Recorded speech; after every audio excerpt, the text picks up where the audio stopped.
Salam sehat sejahtera pemirsa setia mata ketiga. Mari bersama kita telusuri misteri dunia. Ini adalah video UFO dengan resolusi tinggi pertama yang terekam di dunia, sekaligus merupakan video UFO yang telah diidentifikasi keaktualannya. Pengambilan gambar dari berbagai sudut, sejumlah besar saksi mata dan bahkan ada yang menggunakan analisis teknis melihat makhluk luar angkasa mondar-mandir di dalam pesawat UFO. Mungkinkah itu adalah satu-satunya bukti kuat keberadaan peradaban luar bumi?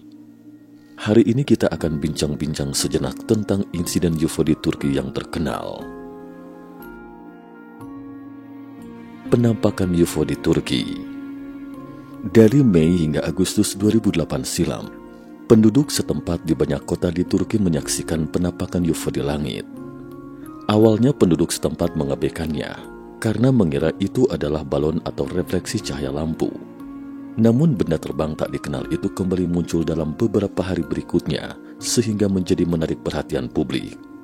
Penduduk setempat dibuat bingung setelah melihat cahaya vertikal raksasa di angkasa. Mereka mengklaim belum pernah melihat benda seperti itu.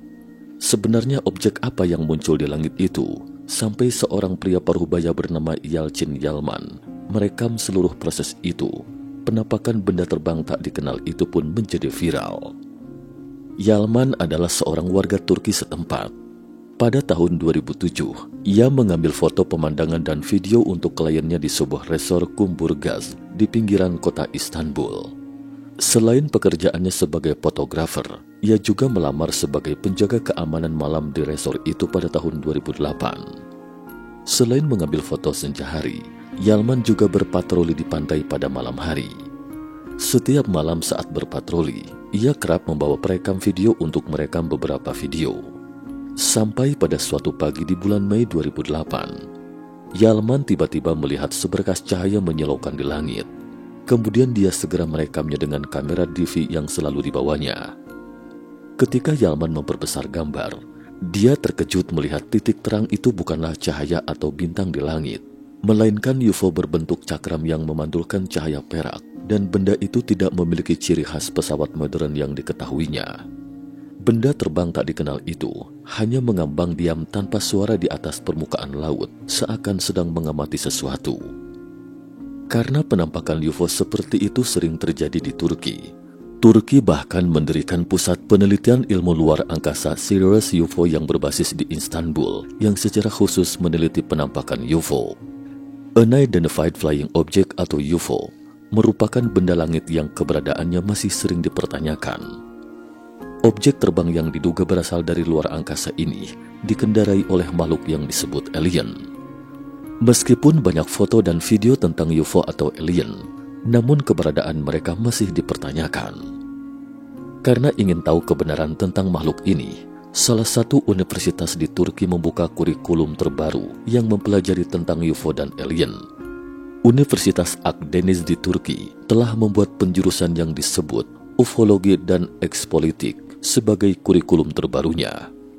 Jadi Yalman mengirim video UFO yang direkamnya ke pusat penelitian tersebut dengan harapan para ahli memberikan penjelasan yang rasional. Tak lama setelah menerima video tersebut, Pusat Penelitian Ilmu Luar Angkasa Sirius UFO dengan cepat mengklaim bahwa itu adalah data gambar video terpenting yang pernah direkam karena tampak jelas, baik secara struktur, tekstur dan detail pesawat ruang angkasa dibandingkan dengan gambar video buram lainnya terkait UFO. Dalam data video tersebut, badan pesawat ruang angkasa tampak memancarkan cahaya aneh. Bentuk pesawat ruang angkasa ini tidak seperti pesawat luar angkasa jenis apapun yang pernah ada di bumi. Di celah-celah tengah pesawat ruang angkasa ini, terlihat seperti ada satu atau dua makhluk humanoid. Setelah itu para peneliti dari berbagai negara memperbesar data video terkait. Mereka menemukan dua makhluk dengan kepala besar terlihat samar-samar di tengah-tengah pesawat ruang angkasa. Akhirnya setelah pertimbangan berulang, para peneliti di pusat penelitian memutuskan untuk merilis data video tersebut ke publik. Stasiun TV Turki kemudian merilis klip video berdurasi 1 menit 25 detik untuk pertama kalinya dan mengklaim penggalan video tersebut adalah video paling jernih terkait UFO yang terlihat sejauh ini. Video itu pun seketika membuat heboh ketika dipublikasikan. Hampir semua orang mengatakan itu adalah tipuan oleh stasiun TV Turki. Konten video yang mereka saksikan semuanya palsu.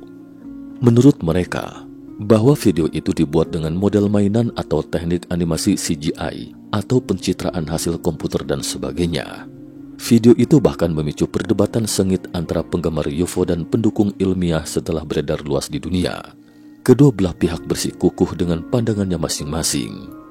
Akhirnya atas desakan Haktan Akdogan, kepala peneliti di Pusat Penelitian Ilmu Luar Angkasa Sirius UFO, data gambar itu dikirim ke Dewan Riset Ilmiah dan Teknologi Turki untuk analisis pendahuluan. Para peneliti dari kedua lembaga itu adalah kalangan profesor fisika dan astronomi serta pakar top di berbagai bidang. Awalnya para peneliti ingin mencari bukti pemalsuan video asli Yalman yang berdurasi 22 menit. Namun setelah analisis ekstensif, para peneliti menemukan bahwa video itu memang asli rekaman, bukan editan Yalman. Bukan hanya subjek dalam video tidak ditemukan adanya jejak dari efek khusus, tetapi bulan yang tampak dalam video itu cukup untuk membuktikan bahwa video itu direkam pada malam hari dan di udara terbuka. Seiring dengan perkembangan peristiwa tersebut, penampakan UFO itu pun menarik perhatian para profesional internasional. Editor ahli gambar video dan perusahaan efek khusus dari Jepang, Rusia, dan Chili kemudian ikut melakukan identifikasi terkait video tersebut. Dari hasil analisis dan penelitian mendalam mereka terhadap berbagai objek, lingkungan, suara dan lokasi dalam video, serta reaksi para saksi, dan perbandingan jarak fokus lensa setengah jalan yang bergerak ke bulan, akhirnya mereka menyimpulkan bahwa video itu asli, bukan hasil editan, sehingga video UFO tersebut kembali menimbulkan sensasi di internet, dan bahkan stasiun TV asing juga melaporkan peristiwa terkait. Jadi apa sebenarnya objek terbang seperti cakram itu? Mungkinkah makhluk yang duduk di dalam UFO itu adalah makhluk luar angkasa alias alien? Tamu dari luar angkasa, Alien Grey. Meskipun itu adalah peristiwa puluhan tahun silam, tapi pembahasannya tidak pernah berhenti. Seiring dengan penelitian mendalam, Profesor Jose Atenas, peneliti dari Chili, memberikan laporan analisisnya sendiri pada 24 April 2012. Dalam laporannya, Profesor Atenas mengatakan bahwa ia memperbesar close up video asli Yalman dan menggunakan filter untuk meningkatkan eksposur pemandangan tersebut, mengekstrak data sebanyak mungkin tanpa mengubah kualitas gambar dan memprosesnya bingkai demi bingkai, hingga akhirnya Profesor Jose Atenas mendapatkan pemandangan yang menakjubkan. Di bagian celah pesawat luar angkasa, ternyata memang ada sesosok makhluk humanoid yang diduga alien. Hanya saja lengan dan kepalanya tidak terlihat begitu serasi, dan makhluk humanoid itu juga tampak menundukkan kepalanya dalam beberapa frame berturut-turut. Meskipun masih tampak samar setelah video itu diperbesar, tapi masih dapat dilihat bahwa makhluk-makhluk ini sama sekali tidak diam, dan dalam analisis secara frame by frame, selanjutnya Profesor Atenas mendapati makhluk-makhluk asing ini sepertinya tahu bahwa mereka sedang direkam dan sesekali menghadap ke arah kamera. Dalam analisis frame by frame berikutnya, Profesor Atenas menemukan bahwa tidak hanya ada satu sosok makhluk humanoid di pesawat ruang angkasa tetapi tiga. Dua sosok di depan adalah tipikal alien dengan mata besar, kepala runcing dan tubuh kurus. Sementara makhluk di belakangnya lebih mirip belalang alien seperti serangga. Bayangan ketiga sosok makhluk ini terus bergerak dan pesawat ruang angkasa yang melayang membentuk kontras yang tajam. Setelah dianalisis Profesor Atenas, video terkait kembali menarik perhatian publik, seakan semua bukti menunjukkan bahwa itu adalah penampakan UFO yang nyata. Tetapi setelah tim mata ketiga menelusuri banyak informasi terkait, kami menemukan beberapa keganjilan.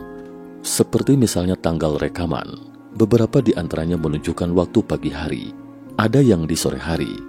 Mungkinkah rekaman video itu bukan pada waktu yang sama? Jika video itu palsu, bagaimana mungkin tidak diketahui dengan waktu atau tanggal yang begitu jelas? Sehubungan dengan ini, Yalman mengatakan bahwa hal itu disebabkan karena dia sendiri tidak mengerti bahasa Inggris atau tidak bisa menyetel pengaturan kamera. Namun karena tidak ada objek lain sebagai referensi dan tidak ditemukan perbedaan yang kentara dalam pemeriksaan latar belakang, Jadi tidak ada yang bisa memastikan apakah penjelasannya itu bohong atau bukan. Tapi menurut tim mata ketiga, jika seorang videografer yang telah lama berkecimpung di bidang ini sampai tidak mengerti pengaturan fungsi kamera, bukankah itu konyol? Keganjilan lainnya adalah jika video tidak diambil pada hari yang sama, lalu mengapa rekaman UFO selalu diambil pada sudut dan ketinggian yang sama menghadap videografer? Hal ini membuat orang curiga. Bisa jadi penampakan UFO ini diambil di studio khusus. Poin terakhir dan paling aneh adalah UFO yang terus bermunculan selama beberapa bulan ternyata tidak terdeteksi oleh radar. Mungkinkah peradaban alien memiliki teknik siluman dari tangkapan radar? Jadi penjelasan Yalman ini tidak diterima oleh publik. Jadi ada yang mencetuskan pandangan tentang kapal pesiar, mengatakan bahwa objek yang direkam Yalman ketika itu hanya bagian atas kapal pesiar, dan ditelik dari bagian atas UFO dengan kapal pesiar tersebut memang ada kesamaan tertentu, dan mereka menjelaskan bahwa yang disebut jendela pesawat ruang angkasa itu tak lebih dari jendela kapal pesiar, sementara alien di dalamnya hanyalah bayangan turis di kapal pesiar. Tetapi ada yang meragukan penjelasan ini. Jika memang itu adalah bagian atas kapal pesiar dan bulan yang digunakan sebagai acuan, bukankah posisi kapal ini terlalu tinggi dan dapat dilihat itu memang di udara, bukan di atas permukaan laut? Jadi menurutnya lebih masuk akal jika dijelaskan dengan fata morgana. Tetapi jika itu adalah fata morgana, lalu bagaimana menjelaskan fenomena yang terjadi pada periode waktu yang berbeda ini selama beberapa bulan berturut-turut? Mungkinkah ada peradaban di luar bumi? Atau mungkin alien yang kita pikir itu ada di bumi selama ini? Lalu mengapa mereka tidak pernah menampakkan diri secara terbuka? Faktanya ini bukan pertama kalinya menampakkan UFO yang terekam di Turki. Banyak penduduk setempat juga pernah merekam pemandangan UFO dari rumah mereka. Kecepatannya yang fantastis dan pemandangan makhluk berbentuk manusia yang sedang beraktivitas. Belakangan dikonfirmasi itu memang rekaman nyata. Namun pada akhirnya, untuk menghindari kepanikan yang tidak perlu, pemerintah setempat mendefinisikannya sebagai fenomena yang tidak diketahui. Tapi jika dikaitkan dengan peristiwa di atas, mungkin peradaban alien itu akan segera terkuak, atau bisa jadi karena peradaban mereka yang jauh lebih maju dari kita. Lagi pula, di Bima Sakti saja ada lebih dari 100 miliar bintang, belum lagi galaksi yang tak terhitung jumlahnya di alam semesta. Jadi kita masih belum bisa menentukan posisi spesifiknya. Mungkin peradaban di bumi dan wujud dunia yang sebenarnya jauh di luar pengetahuan kita. Jika kita mengungkapkan faktanya secara gamblang, hal itu mungkin dapat memberi dampak secara psikologis bagi sebagian dari kita. Dan terkait data ini, pihak berwenang selalu menyangkal dan bersikap ambigu. Sebenarnya pemahaman dan pengetahuan kita terhadap peradaban luar bumi itu butuh proses. Dengan semakin banyaknya laporan tentang UFO, faktanya masih banyak informasi seperti ini yang tidak kita ketahui. Baik itu peradaban luar bumi atau UFO, mungkin mereka tidak terlihat ramah, tetapi tidak dipungkiri kemungkinan memang benar ada peradaban maju yang diam-diam melindungi bumi dari kehancuran. Bagaimana pendapat teman-teman? Mungkinkah ada peradaban di luar bumi? Cukup sekian dulu topik kita hari ini. Terima kasih atas perhatiannya.